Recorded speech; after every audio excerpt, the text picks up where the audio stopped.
From the Tales of Fodamore, the Svaktan War. Chapter 1. Flight from Fodamore.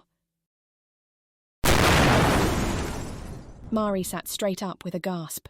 Quickly she jumped out of bed and ran to her bedchamber window. Svaktans, she whispered the word as she viewed a scene of horror on the plain far below. Lady Marie! Lady Marie! Mari whirled about as her maid burst into her room and flew to the wardrobe, yanking out a frilly dress of pink lace. The Svaktans have attacked. Your carriage is being readied. Mari stopped her, taking the dress. No, Aline! I'll prepare myself. Run down and tell them to forget the carriage and get my horse. The maid paused, then scurried away. Yes, my lady! As the door closed behind her, Mari quickly placed the pink dress back into the wardrobe and grabbed a plain, brown frock. She was lacing her tall riding boots by the time the maid returned. Aline flew to her mistress, dropping to her knees to lace the boots herself. Your horse will be waiting at the main door. They say you are to flee the country. Princess Mari started and looked down at the servant in disbelief. Flee the country! The maid stood and grasped the princess anxiously. Yes, my lady. The Svaktans have come in great numbers.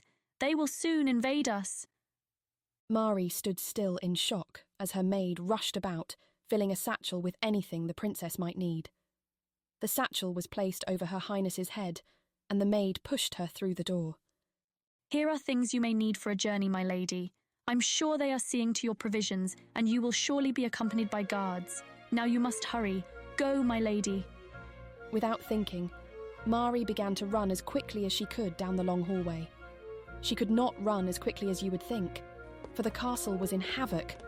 Servants and guards rushed about in every direction. Dodging people, Mari flew down long flights of marble steps and through large marble halls toward the castle's main entrance. She at last ran through the large open doorway of the castle and into the main courtyard. She turned this way and that as she tried to spy her horse in the bustling mass of courtiers and soldiers. In the distance, outside of the north wall, she could hear the horrible sounds of battle. Your Highness! Mari turned to see the old faithful stable-keeper riding toward her at a quick trot, leading her dappled grey mare. When he reached her, he slid off his own mount. Your guards await you at the secret gate on the west wall, my lady. He handed over her reins. All the main gates are being watched by Svaktan soldiers. You must hurry. He offered his hand to Mari as she swung herself up onto her horse. Thank you! Mari spoke loudly over the commotion around them. What of the people? Where is my father? The people are being evacuated to the rural areas and will soon be hidden in the forests, but perhaps not for long. That is why you must flee the country, my princess. Make for the safety of a sympathizing nation and ask for aid. The king is leading his men in the battle. Mari had been looking about anxiously. She now looked down at the old man. And what about you? She asked in concern. The stableman had been a good friend to her since she was a child. You must get to safety with the others. The man's kind face smiled up at her. I am an old man, and not many care about me anymore. But I will serve your father and fight for Fodamore or die trying. Now hurry, go, and may you have good fortune on your road. Mari smiled tightly. The king will be honoured by your help, as am I. Leaning far down from her horse, she kissed his old bald head, then spurred her horse and galloped through the open castle gates. The man watched her leave. Bless you, child. He then turned to do what service he could for his country.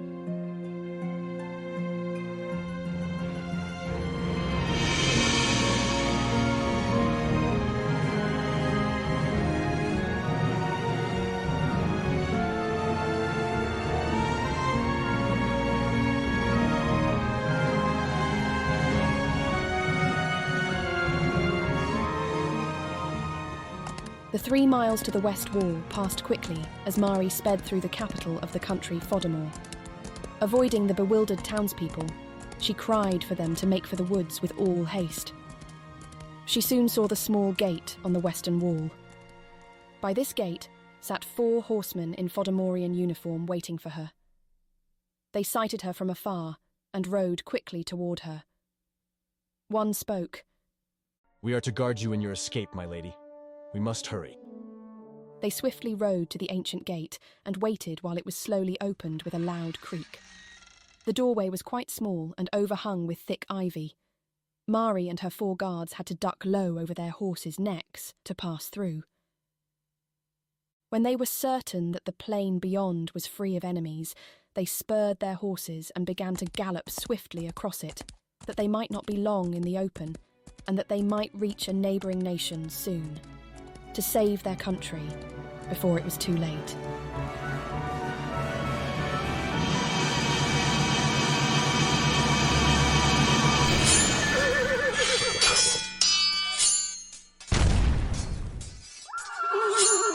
King Bernac of Fodamore frowned at the gruesome spectacle before him.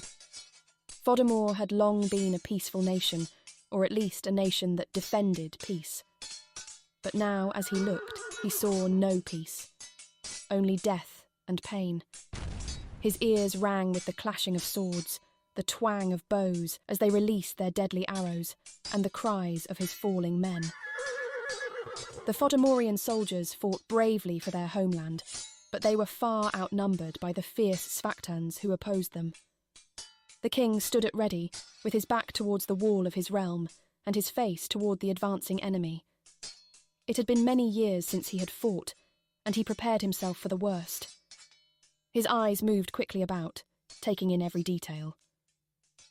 Movement on the open plains to his left caused him to turn to see a young lady on a horse, accompanied by 4 horsemen, suddenly appear on the grasslands riding westward at a great speed. "Good," he thought. "She escaped." He smiled, forgetting the grisly conflict for a moment. Then he grimly turned back to the battle. King Bernac was not the only person who saw Mari. A Svaktan scout, who was surveying the battle, sat upon his horse on a nearby rise in the plain. Seeing the princess, he stood in his stirrups and shaded his eyes to see better. After watching the small procession for a moment, he quickly turned his horse and galloped to the back of the Svaktan army, where stood Askson, king of Svakta.